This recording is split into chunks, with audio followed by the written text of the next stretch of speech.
Assalamualaikum warahmatullahi wabarakatuh.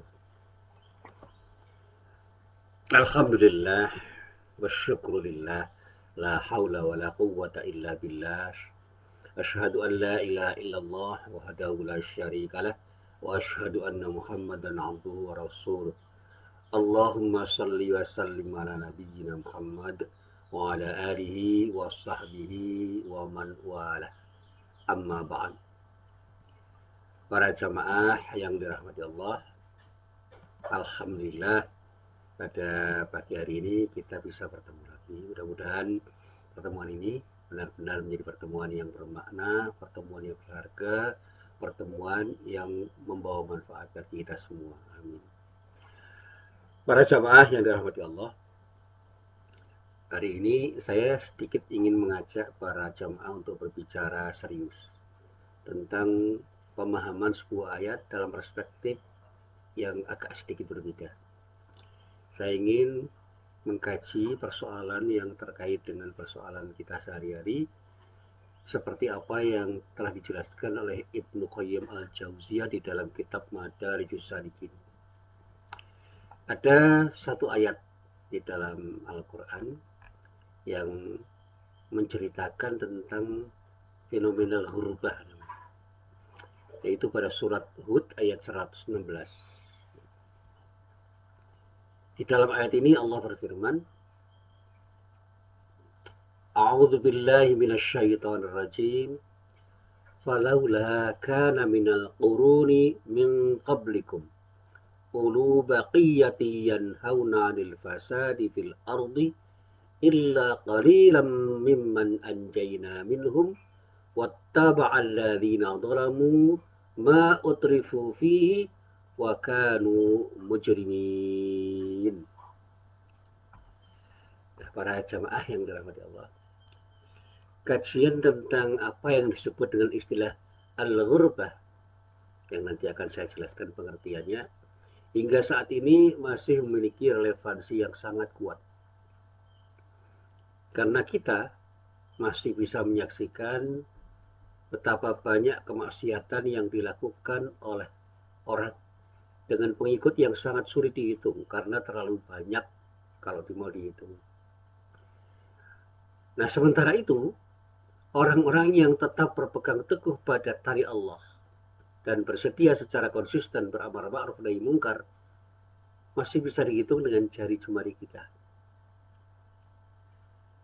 Oleh karena itu, pembicaraan tentang al-ghurbah yang dalam terjemah bebasnya diartikan dengan keterasingan merupakan kajian yang biasanya tidak diminati oleh orang karena banyak orang yang tidak masuk dalam wilayah itu. Al-ghurbah merupakan kondisi yang biasanya dianggap tidak menyenangkan dan oleh orang-orang yang belum mampu menikmatinya selalu disikapi dengan upaya pencarian solusi dengan satu cara, mencari keramaian dengan berteman. Kalau dalam bahasa orang-orang Jawa dikatakan wong kuwi seneng golek kanca. Sing kancane akeh marake seneng. Nah, makanya tradisi serawung itu kemudian melahirkan sikap permisif karena mereka yang mau serawung atau berteman itu selalu mengikuti kemauan mayoritas dari mereka. Jadi apa yang diminati oleh banyak orang di dalam komunitas itu biasanya menjadi sesuatu yang dilakukan dan dibudayakan di dalam komunitas itu.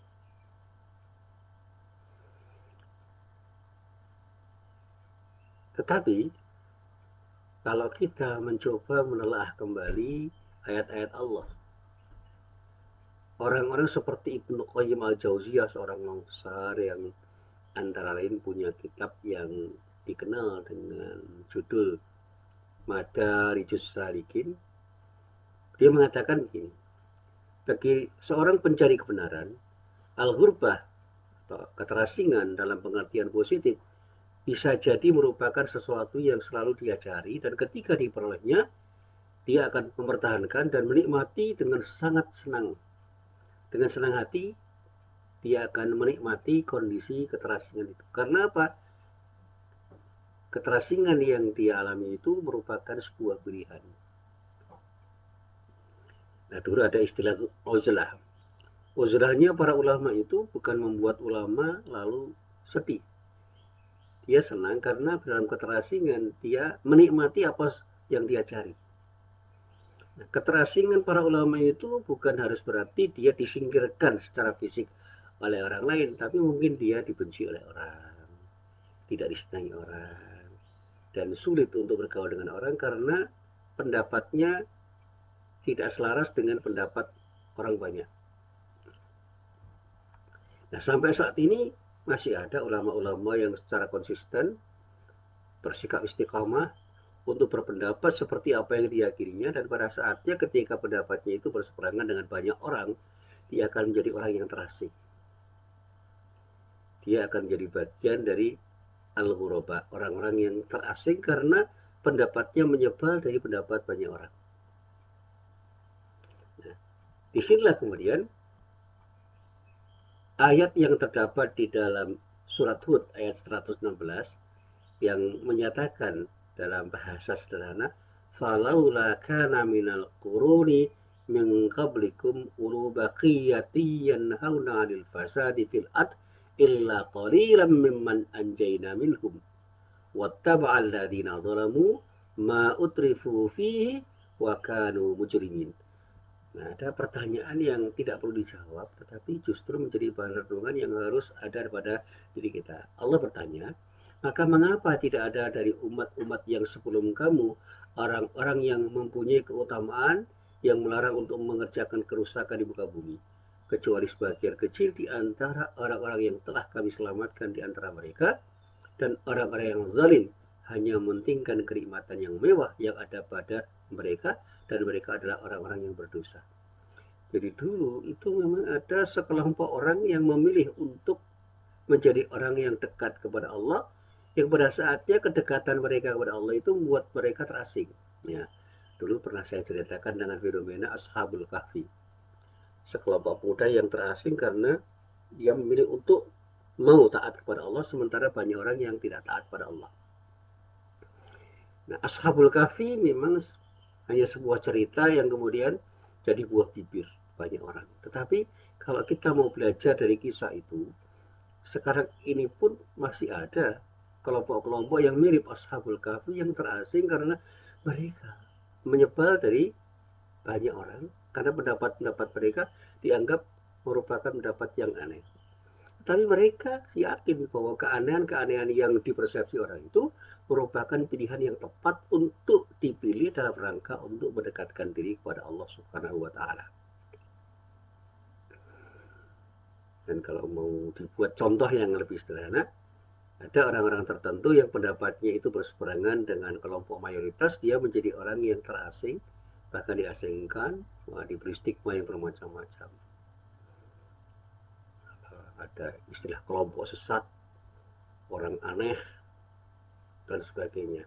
Nah, stigma itu bisa jadi melekat pada diri orang yang bersikap istiqomah untuk berislam secara benar. Di ketika semua orang atau banyak orang sudah sulit untuk berislam secara benar. Tapi orang seperti ini biasanya punya kesabaran yang luar biasa, tidak mau melawan dengan menghujat orang-orang yang membencinya, bahkan dia secara istiqomah kemudian berjalan seolah-olah menjadi seorang musafir yang tidak mendapatkan perhatian dari orang banyak. Dan dia menikmati. Dia bukan orang yang tidak berbahagia, dia bahagia dengan pilihannya. Karena apa yang dia pilih itu merupakan panggilan hati. Nah, para jamaah yang dirahmati Allah, orang-orang yang disebut dengan ghuraba, ya, yang seringkali dinamakan orang-orang terasing, orang-orang yang teralienasi, orang-orang yang gharib, orang-orang yang aneh di dunia ini adalah orang-orang yang biasanya disifati dalam ayat-ayat Al-Quran atau di dalam hadis-hadis yang bermakna. Seperti ayat yang saya baca, yaitu surat Hud ayat 116. Dan mereka yang juga telah diisyaratkan oleh Nabi Muhammad SAW dalam sabdanya, Bada'al Islamu ghariban. Islam itu bermula dalam keadaan asing. Thumma ya'udu ghariban kama bada'a. Dan akan kembali menjadi asing seperti semula. Lalu Rasulullah mengatakan, fatuba lil ghurabai. Maka beruntunglah orang-orang yang asing atau dianggap asing menjadi terasing. Seperti itu. Qila, kemudian ada yang bertanya, ya Rasulullah, wa manil ghuraba? Pertanyaannya adalah siapakah orang-orang yang asing atau dianggap asing itu? Ya Rasulullah. Qala, beliau menjawab, alladzina yuslihuna idza fasatan nas, atau ada hadis lain yang mengatakan alladzina yuslihuna nasa 'inda fasadihim. Rasulullah menjawab dengan jawaban yang ringkas, yaitu orang-orang yang berbuat baik selagi manusia berbuat kerusakan. Jadi ada orang baik di tengah-tengah orang jelek, bahkan tidak hanya saleh tetapi muslih. Artinya apa? Tidak hanya baik untuk dirinya tetapi melakukan tindakan-tindakan untuk memperbaiki keadaan, bahkan mendakwahkan kebaikan itu pada orang lain. Sehingga dia dikatakan sebagai bagian dari kelompok yang melakukan islah. Tidak hanya solih dalam arti pribadi tetapi muslih.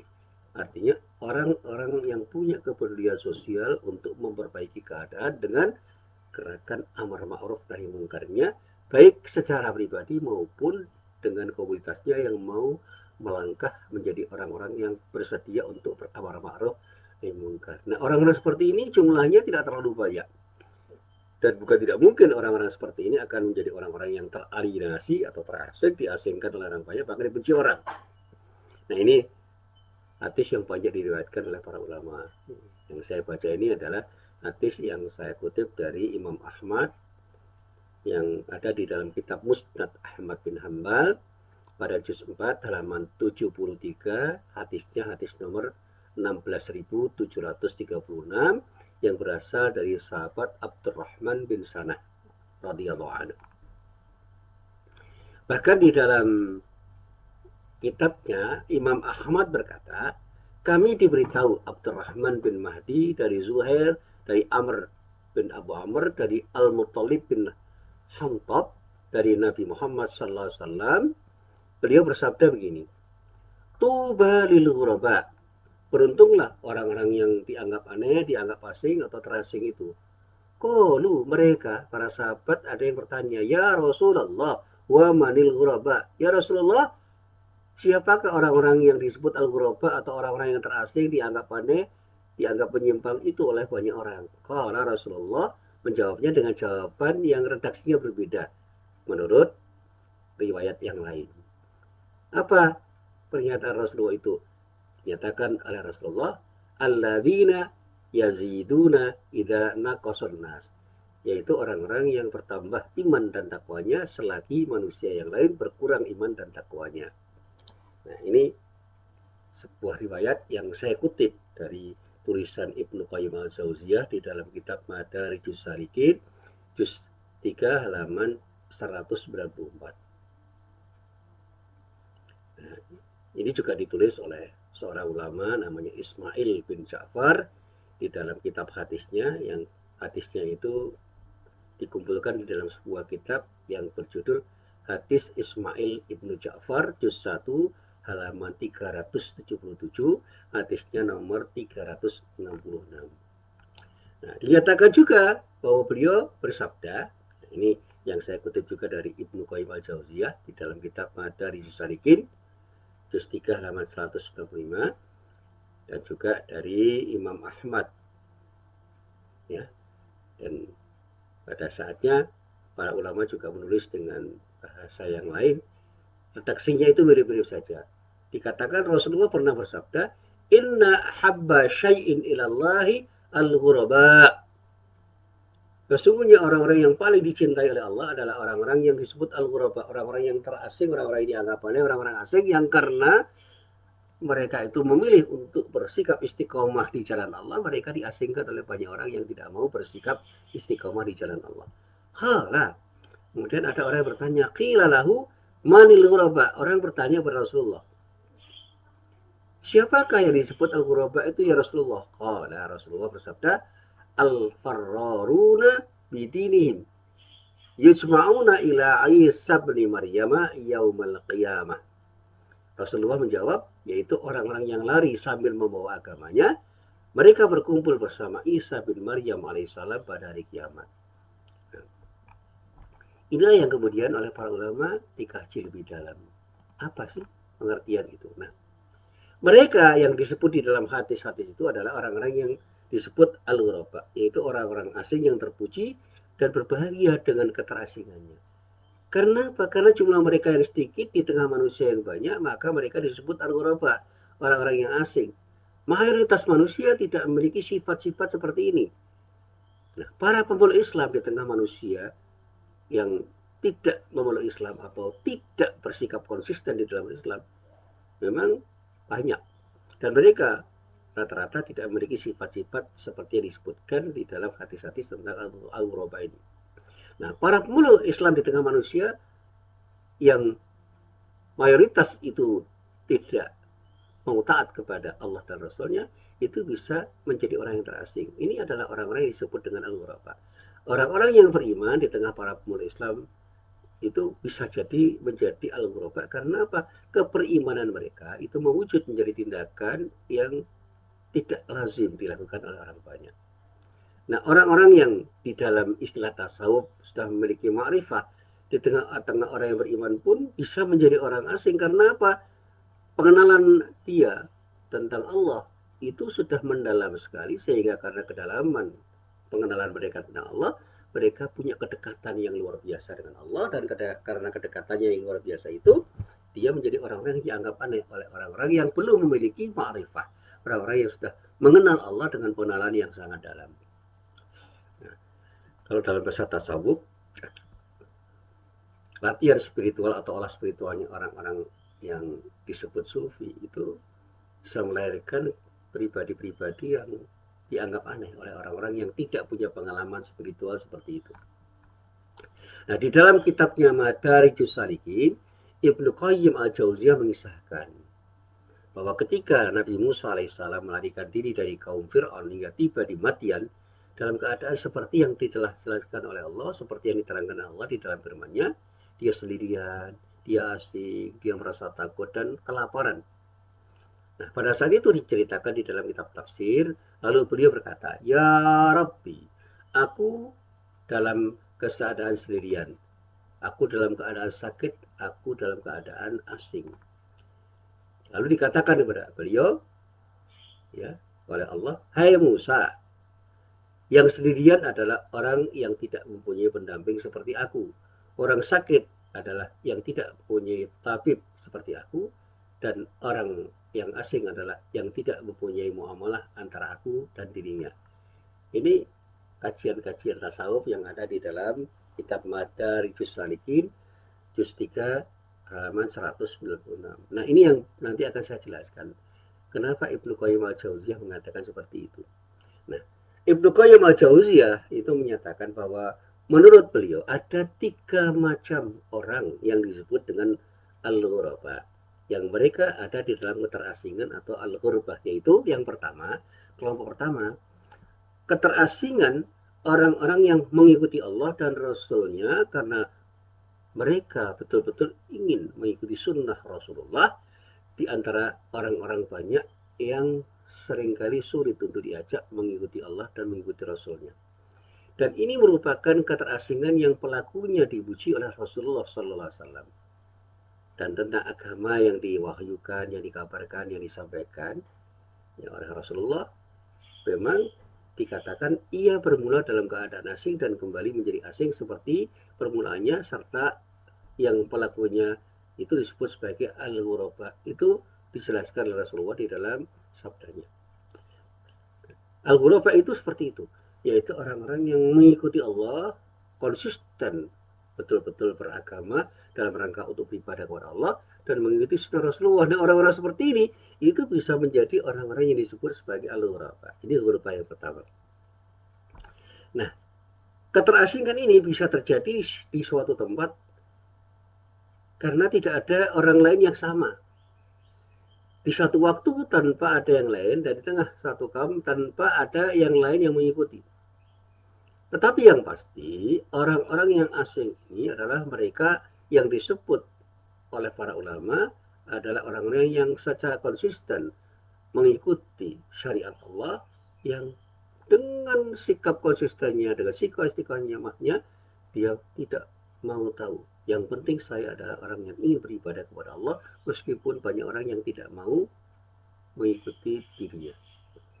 Mereka tidak pernah mau berlindung kepada selain Allah karena sikap tauhidnya tidak mengaitkan dengan selain Rasulullah Sallallahu Alaihi Wasallam dan tidak menyeru pada selain yang dikabarkan Rasulullah Sallallahu Alaihi Wasallam. Jadi mengikuti sunnah secara konsisten. Nah, jika manusia muncul pada hari kiamat bersama sesembahan mereka, maka orang-orang yang asing itu tetap berada di tempat semula. Dikatakan pada mereka dalam ayat yang kita kaji hari ini, mengapa kalian tidak menghadap seperti yang dilakukan manusia? Maka mereka pun menjawab, kami berbeda dengan manusia. Dan pada hari ini kami lebih membutuhkan karunia daripada mereka. Kami sedang menunggu Tuhan yang dulu kami sembah. Ini sikap mereka yang di dalam kitab tafsir dijelaskan secara panjang lebar. Nah, keterasingan seperti ini bukanlah merupakan keterasingan bagi orang yang melakukannya. Karena ini sebuah pilihan yang cerdas menurut dirinya. Orang itu adalah orang yang dianggap asing oleh banyak orang, tetapi tidak pernah merasa terasing. Karena dia merasa selalu bersama Allah, karena dia yakin dia selalu dalam perlindungan Allah. Dia selalu ingin bersama Rasulullah dan orang-orang yang beriman yang secara konsisten mau melakukan tindakan dengan dasar imannya. Sekalipun mayoritas manusia bisa memusuhi dan bahkan mengasingkannya. Nah, seperti inilah kondisi orang-orang yang disebut dengan al-ghuraba. Nah, kemudian keterasingan yang kedua yang disebut juga al-ghuraba. Ini ghuraba atau orang-orang yang terasing yang melakukan tindakan pengasingan yang disebut oleh ulama dengan hurubah marmumah, hurubah yang tercela, yaitu keterasingan orang-orang yang batil, orang-orang yang salah, yang sesat, yang berbuat keji, yang berbuat sesuatu yang mungkar di tengah orang-orang yang benar dan lurus. Nah, ini berarti keterasingan yang jelek, karena orang itu mengasingkan diri dari Hizbullah. Sekalipun jumlah mereka itu banyak, tetapi mereka tetap disebut orang yang asing. Mereka dikenal di antara penghuni bumi ini, tetapi tidak dikenal sebagai penghuni langit dalam bahasa tasawuf. Mereka memang terkenal di dunia, tapi di akhirat akan mendapatkan adab dari Allah Subhanahu wa Ta'ala karena Allah tidak ridho terhadap orang-orang seperti ini, meskipun di dunia jumlahnya banyak. Ini yang sering saya buat sebagai ilustrasi yang mudah. Kalau banyak orang bermaksiat, ya mereka menjadi orang-orang yang seolah-olah tidak terasing menurut mereka. Tetapi mereka menjadi orang yang terasing dari perhatian Allah. Sementara orang-orang yang tidak mau bermaksiat di dunia mungkin menjadi yang terasing. Tetapi mereka tidak terasing di hadapan Allah karena Allah selalu bersama mereka. Bisa nggak orang-orang yang bersikap istiqomah itu merasa tidak terasing di tengah keterasingan orang-orang yang suka berbuat maksiat dan bahkan mendakwakan kepada orang-orang yang berbuat maksiat itu untuk menjadi bagian dari mereka? Wah, berat sekali. Ada pengalaman ya, empiris dari beberapa teman saya ketika dia itu berpendapat tidak sama dengan kelompok mayoritas dan dia yakin bahwa pendapatnya itu lebih tepat. Meskipun dia sudah banyak diam, banyak dicela oleh orang karena dianggap aneh. Tetapi dia selalu bersikap istiqomah dengan pendapatnya yang dianggap lebih tepat itu, tanpa menghujat yang lain. Pada saat itu ya teman saya itu menjadi orang-orang yang betul-betul terasing karena apa? Keluar dari mainstream. Tetapi pada saatnya ternyata pendapatnya itu justru memberikan keberuntungan yang besar. Sehingga banyak orang yang kemudian mengikuti dirinya sebagai kelompok yang kemudian sadar bahwa ternyata pendapat yang selama ini dianggap salah justru adalah pendapat yang harus dipilih karena pendapat inilah pendapat yang selaras dengan prinsip syariat. Ya, tidak usah rinci-rinci contohnya. Sekarang ini kan ada kondisi yang memang tidak menguntungkan bagi banyak orang. Jadi dalam situasi pandemik seperti ini, kita masih dalam suasana musibah COVID-19, memang tidak banyak orang-orang yang siap menghadapi situasi dan kondisi yang seperti ini. Nah, sementara orang-orang yang betul-betul siap, dia berserah diri kepada Allah dengan sikap tenang, dia jalani semua itu dengan baik dan tepat. Protokol kesehatan tidak hati, tetapi dia terus bersikap istiqomah untuk tetap berada di jalan yang tepat menurut pendapatnya, meskipun banyak orang yang tidak setuju dengan pendapatnya. Ya, saya tidak ingin memberi contoh yang lebih spesifik karena contoh-contohnya nanti bisa jadi disalahpahami orang. Ini masalah sensitif.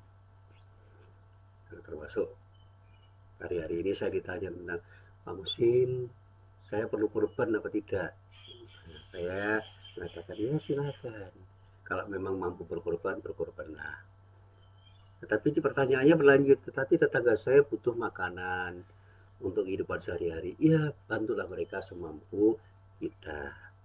Jadi korban kita laksanakan, kemudian membantu orang juga kita laksanakan. Dan insya Allah ketika kita sudah punya niat yang kuat untuk melakukan tindakan dalam rangka untuk taat kepada Allah, Allah akan melapangkan jalan kita. Sehingga kita bisa beribadah dengan baik dan bisa bermuamalah dengan baik. Ibadah kurban bisa kita laksanakan dengan sebaik-baiknya, dan muamalah kita di dunia ketika kita ingin membantu orang bisa kita laksanakan dengan sebaik-baiknya. Pertanyaannya belum lagi, apakah Pak Musir punya pengalaman seperti itu? Alhamdulillah saya sampaikan. Di kampung saya, masjid selalu peduli terhadap masyarakat. Di kampung saya banyak orang yang masih peduli dengan orang-orang yang membutuhkan. Sehingga minimal dari bulan Maret kemarin sudah ada kegiatan santunan berupa pembagian sembako sebanyak 7 kali dari masyarakat untuk masyarakat. Di luar yang pernah dibagikan oleh pemerintah.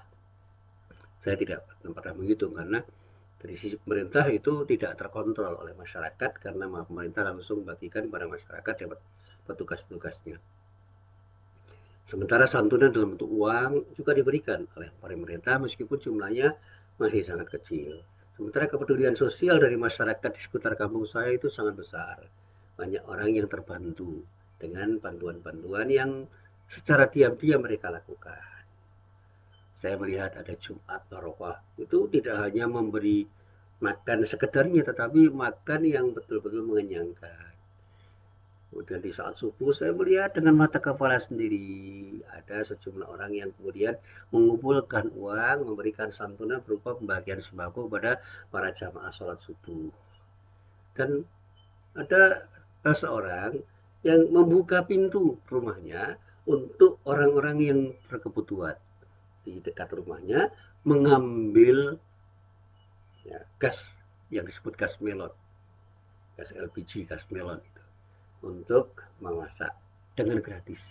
Ayo, yang membutuhkan gas untuk memasak silakan ambil. Ganti gas kosong ya, ganti yang kosong, tabung yang kosong dengan tabung yang isi, nggak usah membayar. Dan itu dilakukannya bersama-sama dengan teman-temannya tanpa publikasi. Sehingga orang-orang miskin atau orang-orang yang tidak berkecukupan itu merasa terbantu. Bahkan ada yang membantu lauk pauk, membantu beras, karena ada sebagian orang-orang kaya yang sadar untuk bersedekah, yang pada saatnya sedekahnya itu sangat bermanfaat bagi masyarakat yang membutuhkan. Sehingga di dalam situasi seperti sekarang ini, suasana yang tidak menguntungkan bagi banyak orang, kepedulian sosial itu terasa sekali ada di masyarakat kita tanpa publikasi yang seringkali dibuat oleh orang lain yang memang menginginkan ada publikasi dengan kegiatan-kegiatan penyantunan seperti itu. Dan bahkan ada kegiatan pemberdayaan sosial yang utamanya kegiatan pemberdayaan sosial ekonomi dalam bentuk yang berbeda-beda. Ya, tidak usah saya ceritakan secara rinci, tetapi di kampung saya sudah muncul gerakan seperti itu. Dari masyarakat, oleh masyarakat, dan untuk masyarakat berjalan dengan bagus, sehingga kegiatan penyantunan dan pemberdayaan sosial ekonomi itu berjalan dengan sangat bagus di tengah situasi pandemik seperti ini, sehingga ibadah kurban yang direncanakan akan dilaksanakan mulai tanggal 31 Juli ini sudah mendapatkan peminat yang luar biasa dan tidak terlalu banyak berbeda dengan peminat yang ada pada tahun sebelumnya. Meskipun mungkin jumlahnya akan sedikit berkurang. Tetapi secara kualitatif luar biasa antusiasme masyarakat untuk berkorban dan membantu pelaksanaan penyembelihan hewan korban dengan protokol kesehatan yang sudah dirancang oleh beberapa pengurus masjid di seputar kampung saya. Ini yang luar biasa. Nah, para jamaah yang dirahmati Allah, yang terakhir ghurabah yang ketiga. Ada kelompok yang disebut al-ghurabah jenis ketiga, yaitu ghurabah yang tidak terpuji tetapi juga tidak tercela. Ya. Ghurabah ghairu madmumah wa ghairu mahmudah. Nah, ini dikatakan oleh Ibnu Qayyim al-Jauziyah merupakan keterasingan karena meninggalkan kampung halaman. Semua manusia di dunia ini adalah orang asing. Karena memang dunia ini bukan merupakan tempat yang abadi bagi mereka dan bukan tempat yang diciptakan sebagai tempat yang abadi. Nah, bagaimana tidak disebut orang asing jika di dunia ini ada seorang hamba yang mereka itu adalah orang-orang yang sedang dalam perjalanan. Seperti seorang musafir yang dalam perjalanannya dia hanya bisa beristirahat di antara orang-orang yang berbaring di alam kuburnya. Ini orang-orang yang meninggal. Ini kan orang-orang asing. Nah, ada orang yang tidak meninggal secara fisik, tetapi meninggalkan keramaian dunia yang pada saatnya menjadi orang asing karena apa? Meninggalkan komunitas-komunitas yang dulu pernah menjadi bagian dari komunitasnya. Nah, saya kutip dari Al-Harawi dalam kitab Manazilus Sairin, dia mengatakan begini. Keterasingan merupakan perkara yang diisyaratkan kepada sesuatu yang bersifat kesendirian tanpa ada syarat yang menyertai. Artinya, setiap orang yang menyendiri dengan satu sifat yang mulia itu dikatakan sebagai orang yang terasing. Sementara orang lain memang tidak memilikinya, maka dia adalah orang asing di tengah-tengah mereka. Jadi ini adalah orang-orang yang khusus yang disebut dalam bahasa tasawuf dengan khawasul khawas. Orang-orang yang sifat dan sikap mereka terhadap sesuatu itu sangat berbeda dengan orang lain. Dan orang ini menjadi orang yang aneh, terasing dalam kesendirian. Tapi mereka bukan selalu menjadi orang yang jelek. Mereka yang bersikap istiqomah secara tepat, tetapi tidak diikuti oleh orang lain, itu akan menjadi orang yang terasing. Nah, ini orang terasing yang terpuji di hadapan Allah. Tapi tidak dipuji oleh banyak orang. Nah, memang tidak boleh kita itu mengasingkan diri dari realitas kemanusiaan yang kemudian tidak peduli terhadap penderitaan orang, tidak boleh. Karena kita punya tanggung jawab sosial juga. Nah, di dalam kajiannya misalnya Al-Harawi mengatakan ada 3 derajat ghurabah yang melengkapi pendapat Ibnu Qayyim al-Jauziyah. Yang pertama ghurabah karena meninggalkan kampung halaman, ini biasa. Nah, orang-orang ya, yang kemudian dikatakan orang-orang yang merantau. Nah, ini ghurabah secara fisik. Nah, tetapi ada juga orang yang ghurabah itu disebut oleh Al-Harawi, yaitu orang yang mati dengan kematiannya sebagai orang asing karena merupakan orang yang disebut orang yang mati dalam keadaan syahid. Nah, pada hari kiamat dia akan dikumpulkan bersama Isa bin Maryam. Dan pada saatnya dia itu menjadi orang-orang yang disebut orang pilihan.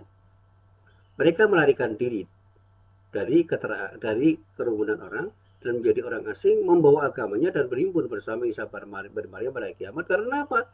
Dia menjadi syahid karena memilih untuk berjuang menegakkan agama Allah yang tidak diikuti orang banyak. Nah, ini yang disebut dengan ghurabah karena meninggalkan kampung halaman. Yang kedua ghurabah hal, berubah dalam wilayah keadaan di mana dia itu memang harus memilih seperti itu. Nah, ini termasuk orang yang asing yang disebut ghurabah yang mendapat keberuntungan, yaitu orang saleh di tengah orang-orang yang rusak. Keadaannya memaksa dia untuk memilih. Kalau dia itu mengikuti mainstream, dia akan menjadi orang-orang yang rusak. Tetapi karena dia itu memilih untuk tidak seperti banyak orang, dia menjadi pelaku dakwah dan mengelompokkannya menjadi orang-orang yang soleh dan muslim. Orang-orang soleh karena berpegang pada agama Allah sehingga dia selalu baju dengan orang soleh, dan orang-orang yang muslim karena apa? Dia selalu berlangkah menjadi orang-orang yang beramal ma'ruf nahi mungkar. Nah, orang-orang yang sudah punya ma'rifah yang dalam itu akan menjadi orang yang dianggap bodoh oleh orang-orang bodoh yang ketika mereka itu berada di tengah orang bodoh, pendapatnya dianggap menyimpang dari pendapatnya orang-orang yang sebenarnya bodoh tetapi menganggap diri mereka pintar.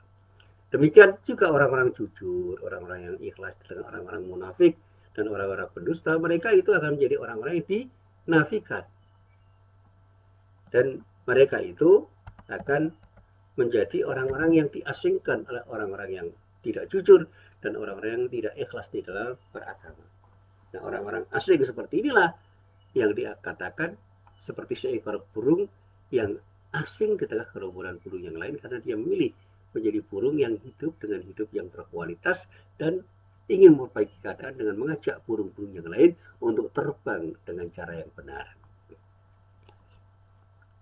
Nah, yang ketiga namanya merubah hasrat, yaitu keterasingan dalam mencari kebenaran atau merubah orang-orang yang sudah memiliki ma'rifah yang sangat tinggi.